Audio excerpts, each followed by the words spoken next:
estimés collègues du Sénat, président du Sénat, et au mien propre, la bienvenue dans cette salle des congrès du Palais du Peuple à l'occasion de votre adresse à la Nation. Excellence, Monsieur le Président de la République, qu'il vous plaise de prendre la parole pour délivrer le contenu de votre message.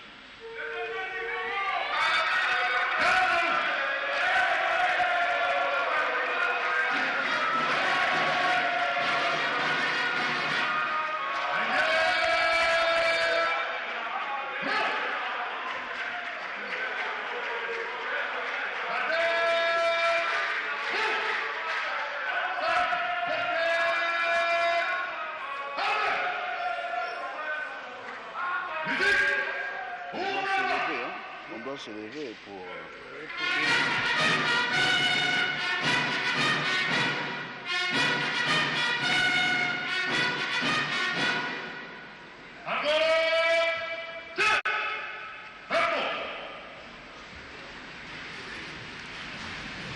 Honorable Président de l'Assemblée nationale, Honorable Président du Sénat, honorables députés et sénateurs, mes chers compatriotes, après mon adresse sur l'état de la nation le mois de novembre dernier, la situation socio-économique, politique et sécuritaire du pays m'oblige ce jour à m'acquitter de ce devoir constitutionnel plutôt que de coutume. En effet, la morosité des indicateurs macroéconomiques laisse aujourd'hui nos concitoyens perplexes au regard de son incidence bien compréhensible sur leur pouvoir d'achat. Alors qu'au plan politique, les négociations du centre interdiocésain sur l'arrangement particulier relatif à la mise en œuvre de l'accord du 31 décembre 2016 ont généré quelques inquiétudes pour avoir achoppé sur les difficultés, du reste insurmontables. Les modalités de nomination du Premier ministre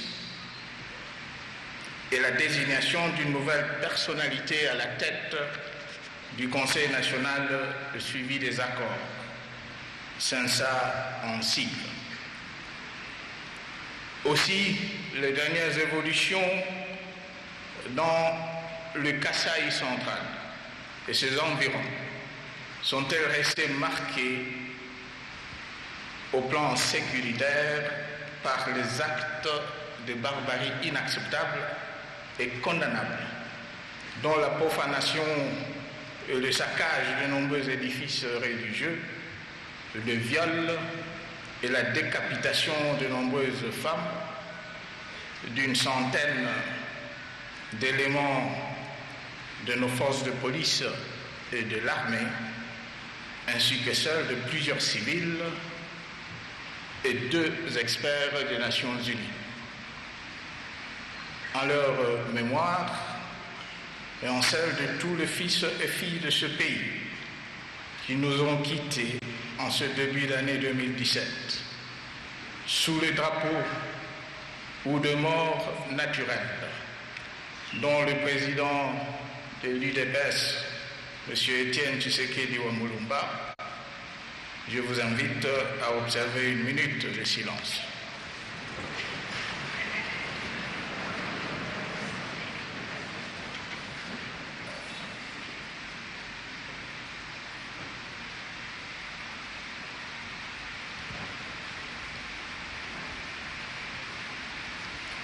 Merci.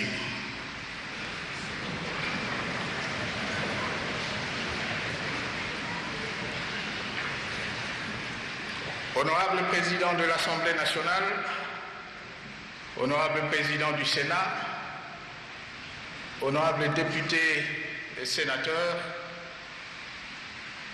mes chers compatriotes, le premier trimestre de l'année en cours a été marqué au plan sécuritaire par une évolution positive et encourageante de la situation dans l'est du pays, où nos populations du Tanganyika, du sud et du nord Kivu ont renoué progressivement avec la paix et la tranquillité, grâce aux opérations militaires de nos forces de sécurité, mais grâce aussi aux efforts de sensibilisation des autorités et notabilités locales.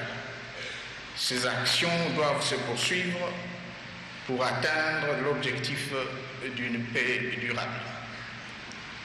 Le temps de se réjouir un instant à juste titre de ce vent favorable. L'épicentre de l'insécurité se déplaça vers le centre du pays, où un conflit coutumier a dégénéré en violence meurtrière aveugle, entretenue par les milices muées en terroristes, violents, tuant, brûlant et détruisant tout sur leur passage.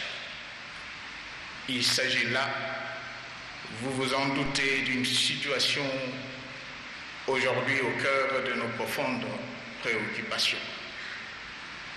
L'énigme du départ, au contour coutumier, a été dénouée à travers un processus politique et administratif initié par le gouvernement central. Face aux atrocités inacceptables commises sur des victimes innocentes et en raison de la persistance de troubles à l'ordre public, mettant en péril la paix et la stabilité du pays, il ne nous reste plus qu'à déférer à notre obligation constitutionnelle, celle de rétablir l'autorité de l'État dans cette partie de la République par tous les moyens légaux possibles. C'est ici le sens des ordonnances que je viens de signer, mettant en place un secteur opérationnel dans le Kasaï.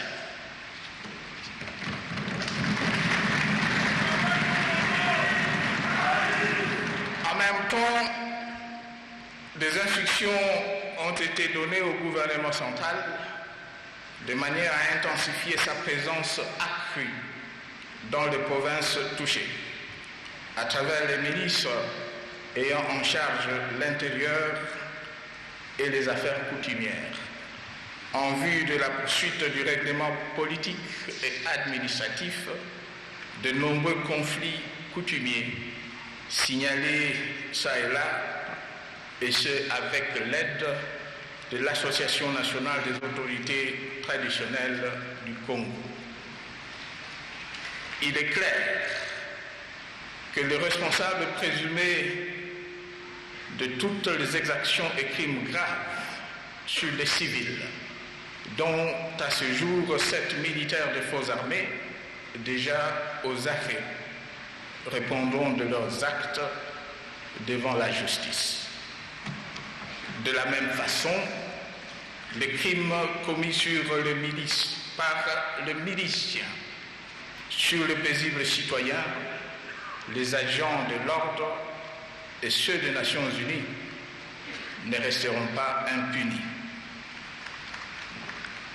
Leurs auteurs, qui font eux aussi déjà l'objet des enquêtes judiciaires au niveau des parquets et auditorat militaires compétents, devront être sanctionnés conformément à la loi. D'ores et déjà, les instructions ont été données au gouvernement de la République afin qu'il apporte le concours nécessaire à la réalisation de dites enquêtes.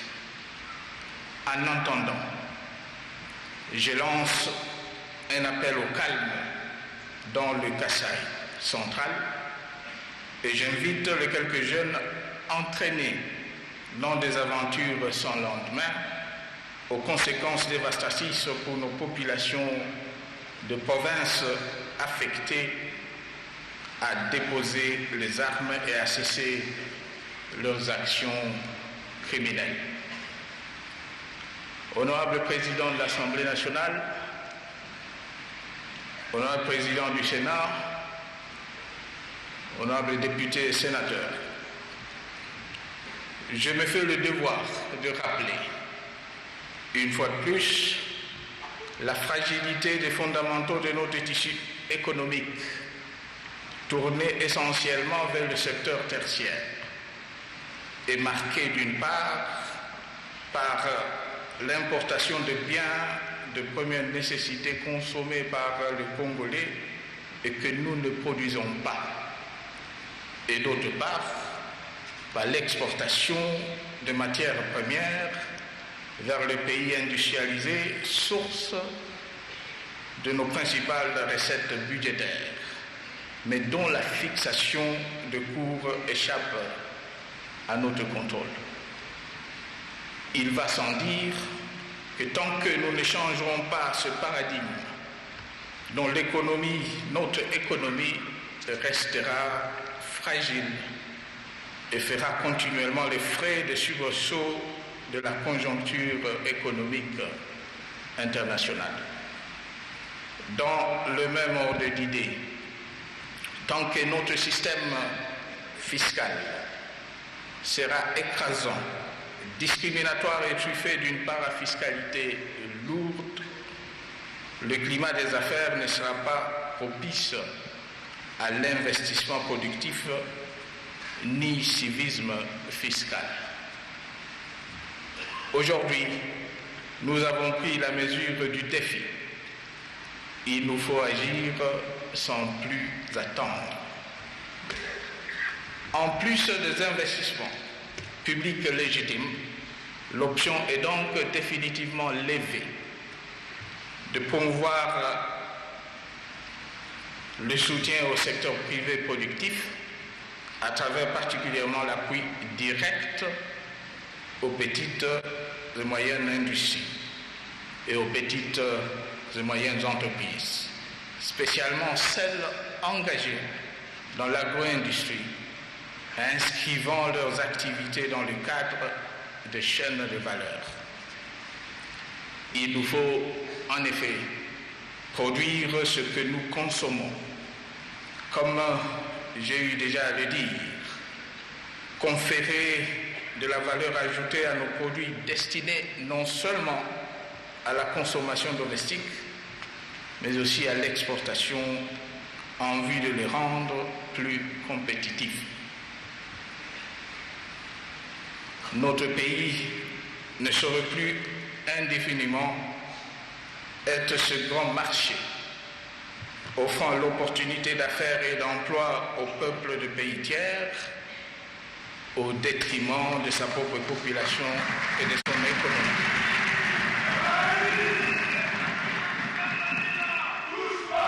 Par ailleurs, les efforts de mobilisation de ressources internes seront poursuivis à travers la lutte sans concession contre la fraude douanière et fiscale, ainsi que la contrebande, grâce aux réformes fiscales nécessaires et grâce à l'implantation très prochaine au sein de nos régies financières de systèmes de gestion informatisés de contribuables fournis par une expertise appropriée.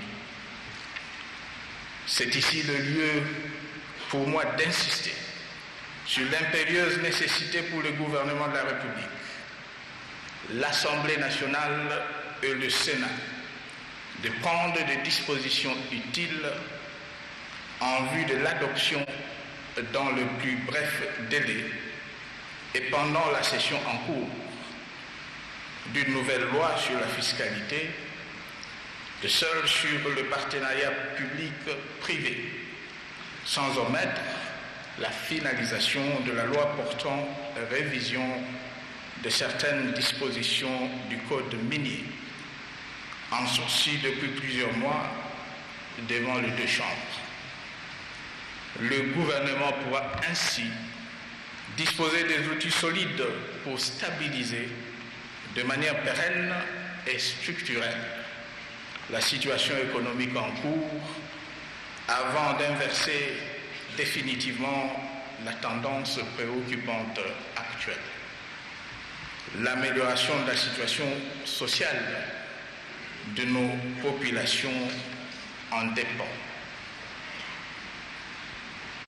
Honorables députés et sénateurs,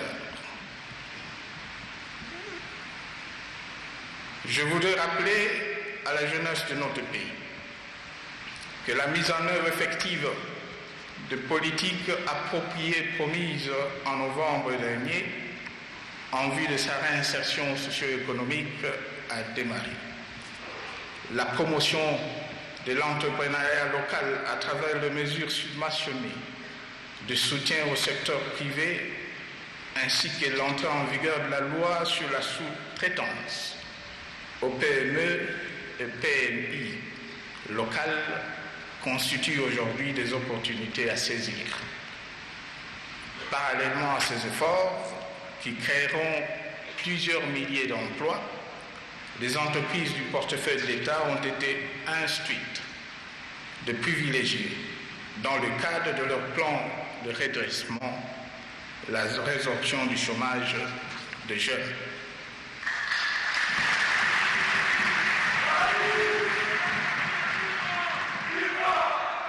Quant aux agents et fonctionnaires de l'État, civils et militaires, le processus engagé de l'amélioration de leurs conditions de vie sera poursuivi grâce aux réformes relatives à la maîtrise des effectifs et de la masse salariale qui permettront en dernier ressort la réaffectation des économies réalisées au réajustement progressif de leur traitement.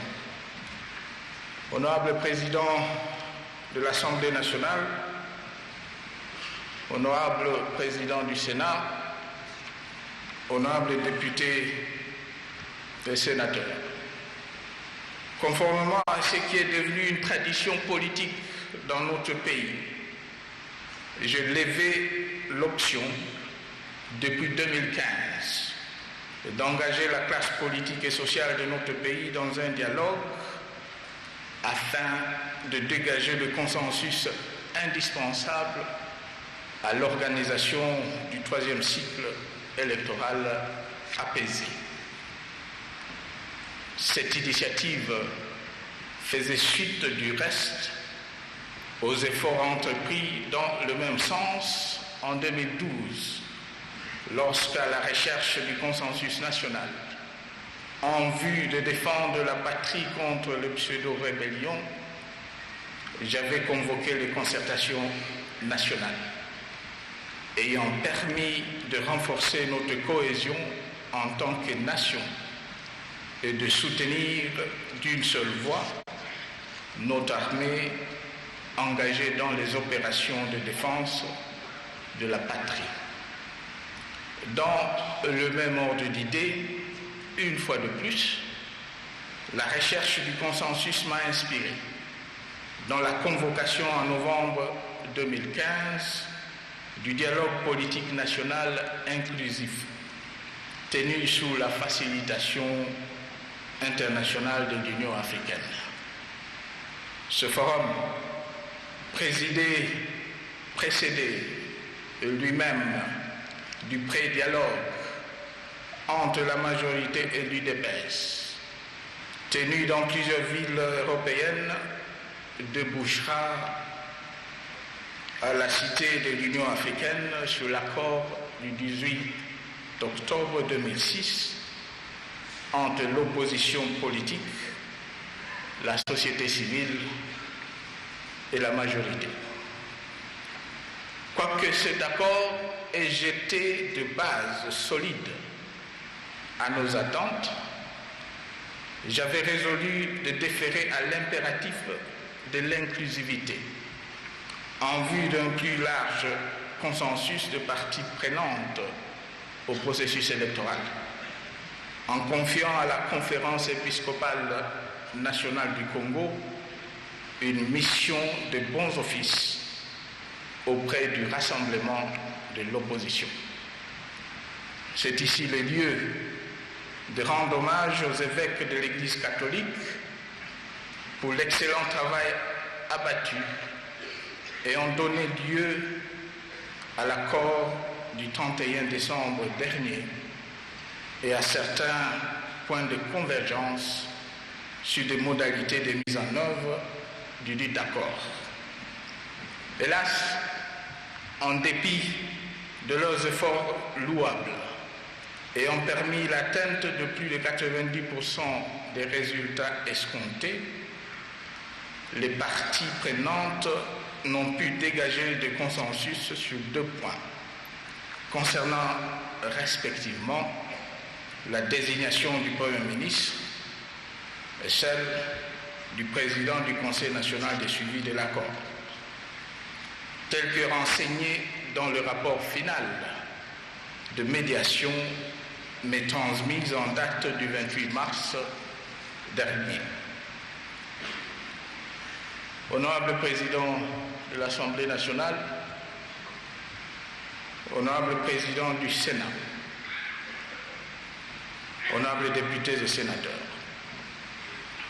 j'aimerais rappeler une fois de plus que l'objectif poursuivi en organisant le dialogue reste l'organisation des élections.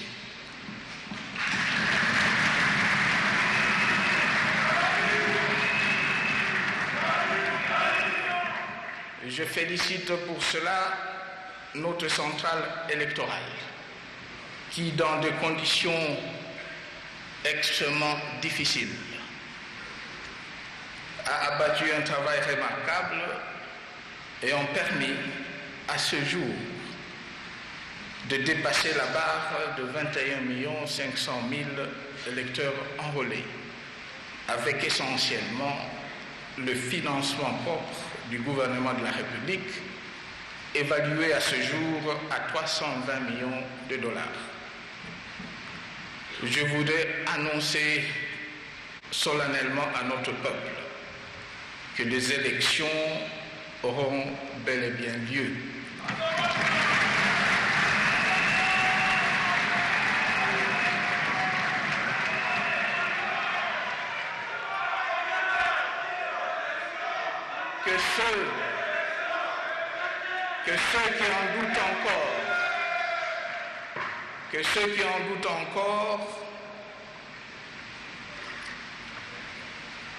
Que ceux qui en doutent encore soient rassurés. Tout sera mis en œuvre, en effet, pour atteindre cet objectif, conformément au calendrier qui sera fixé par la CENI.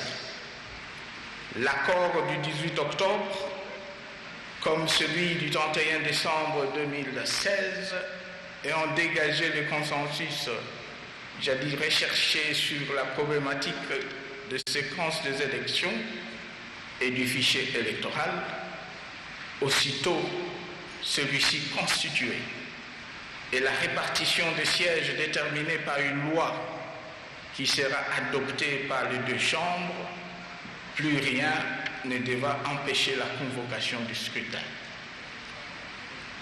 Honorables députés, honorables sénateurs, ce processus étant l'œuvre de Congolais, financé par les Congolais eux-mêmes, aucune ingérence étrangère ni dans son pilotage.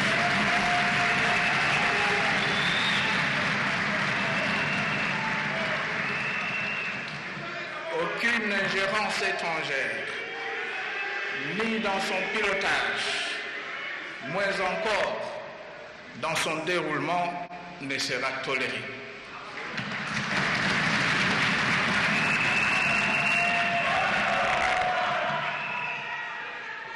Comme dans tout autre pays membre des Nations Unies, il s'agit là d'une question de politique intérieure et relevant en conséquence de la souveraineté nationale.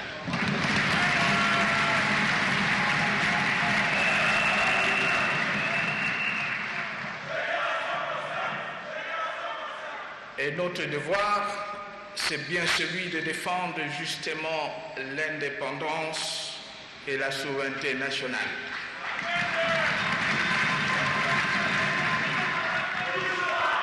Conformément à à l'engagement pris devant notre peuple au terme de notre serment constitutionnel. Honorable Président de l'Assemblée nationale, Honorable Président du Sénat, honorables députés et sénateurs, au cours de ces dernières 48 heures, j'ai été à l'écoute de la classe politique et sociale qui a répondu à mon invitation. J'ai noté une convergence de vues, notamment sur l'urgence qu'impose le règlement de 2 points relatifs à la mise en œuvre de l'accord, spécialement en ce qui concerne la question de la désignation d'un nouveau Premier ministre. À ce propos, un large consensus s'étant dégagé sur la procédure de désignation de celui-ci et sur les compétences de l'autorité de nomination, j'invite le rassemblement à surmonter ces querelles intestines et à harmoniser le vu.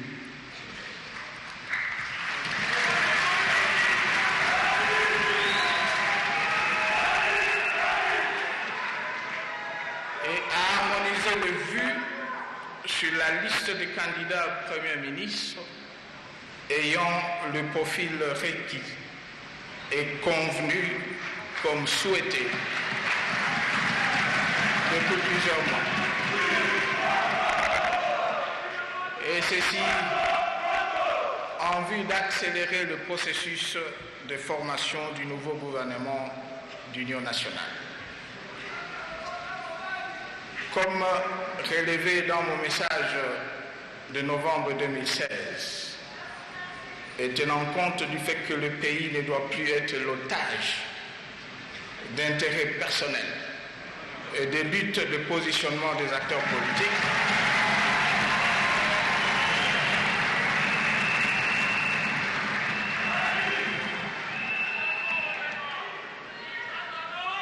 comme relevé dans mon message de novembre 2016, et tenant compte du fait que le pays ne doit plus être l'otage d'intérêts personnels et de luttes de positionnement des acteurs politiques, le Premier ministre sera impérativement nommé dans les 48 heures.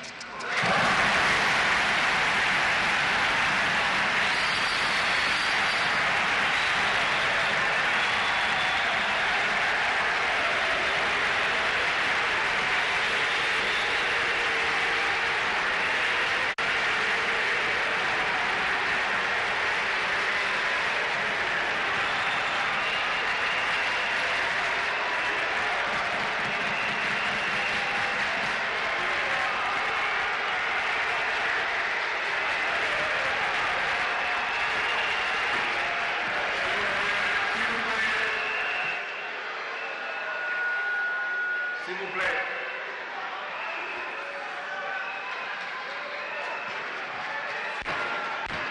S'il vous plaît, suivez le message du président de la République. S'il vous plaît. Quant à la présidence du Conseil national de suivi de l'accord, je demande aux 2 chambres du Parlement d'adopter rapidement la loi organique y relative,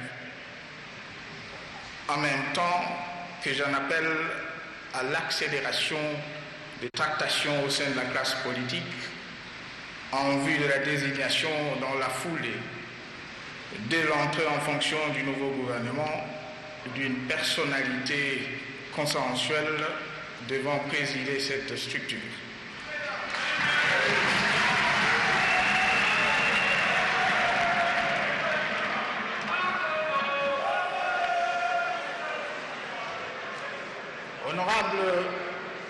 Honorable Président de l'Assemblée nationale,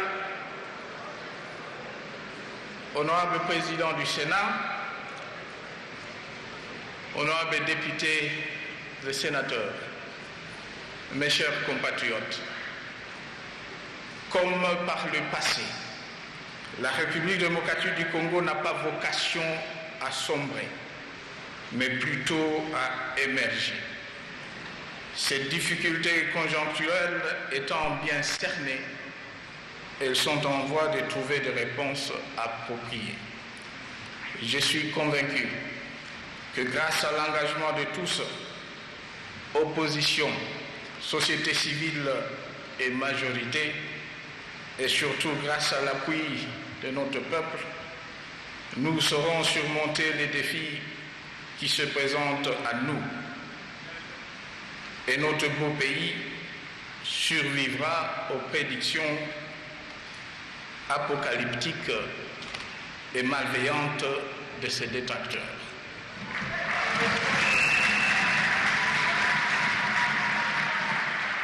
Honorable Président de l'Assemblée nationale,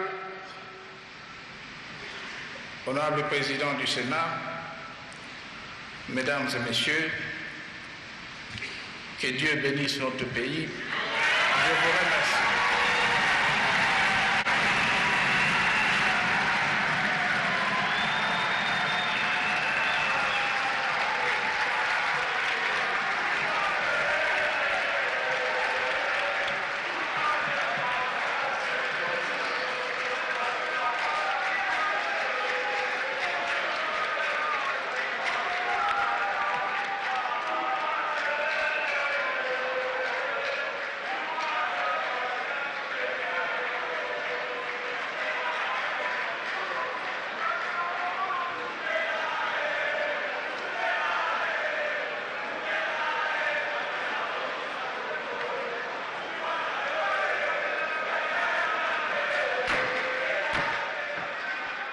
S'il vous plaît, Excellence, Monsieur le Président de la République,